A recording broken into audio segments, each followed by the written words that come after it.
Leganes Integrated Katungan Eco Park in Barangay Guaan and Nabitasan stands a successful environmental rehabilitation and community-driven conservation, spanning 15 hectares of mangrove forests.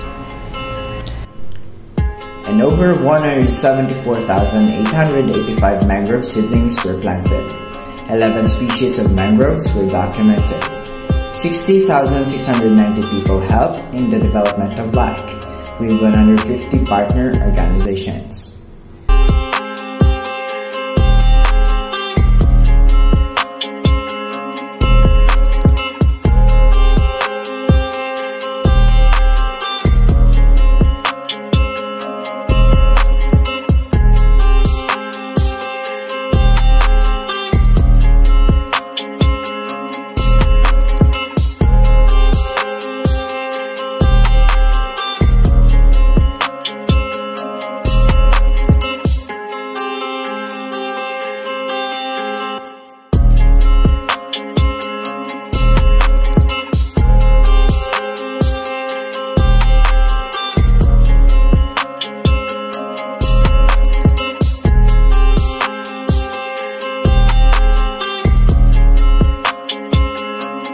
The SAVE's 186-hectare municipal fish fund is generating significant local income for the community. Adlaw, ako gali si Joseph Espinosa, presidente sang Coastal Barangay Mangrove Seedlings Lure Association. Ang amon obra diri sa Katungan Eco Park, kami ang nagaproduce, nagaobra sang nagahunol sang mangrove sa diin amon hindi ginabaligya diri sa probinsya sang Iloilo. Dirigid mismo sa sulod sa Katungan Eco Park ang ginatanong mangrove sa amon nga asosasyon ginakuha.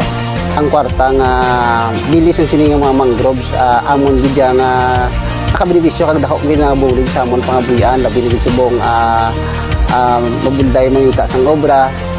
Ako gali si Rubila Badigo, no, isa ka mangisa diri sa Baybay. Bali kung sa akon lang po na dako gidang bulig sang mangrove sa akon kay sang una nga wala pa ding mangrove. Di ka lang magaboy sa pukot kung wala kagit sang paon. Pero subong nga nakaara ng mangrove, way labot makaprotekta pa sa mga balay namo kung may bagyo. Mayara kami nga pangwaong isda, kaya biskan din ka lang magaboy sa pukot kung mayara isda, may alimango, kadisaring isda. Ako, si Nestor, nagakad sa punong sa mangrove. Ang ako nga punong ay nagkabuhang, may nagkatagang lang ang mangrove. Ako gali si Maria Luisa Espinosa. Ako ginabulig sa amon sang community kitchen tungod nga ang mga pagkaon nga nagahalin una sa amon mga panimalay nga ginatransport namon paagi sang pagbalsa ang mahapos na lang sa subong tungod sa bulig sang LGU. Nakapangayo kami sang bulig sa German Embassy. LIKE offers a unique tourist experience.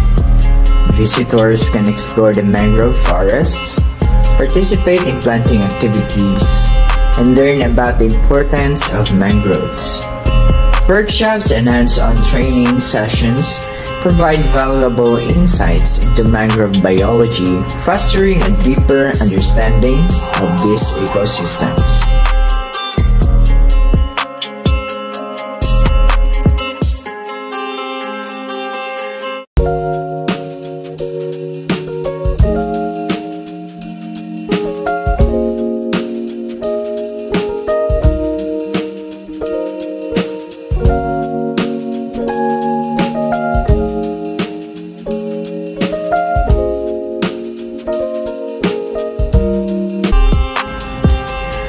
The success of LIKE is a testament to the strong political will and effective governance demonstrated by the LGU of Leganes.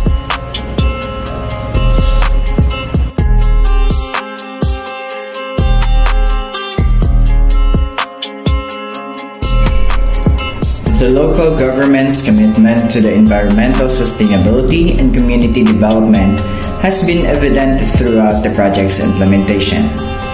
As LIKE continues to evolve, efforts to expand the mangrove forest, enhance biodiversity, and strengthen community involvement will further solidify its position as a leading model of community-based ecotourism and environmental conservation. Let's do this! Let's do this! Let's do this! Let's do this! Let's do this! Leganes!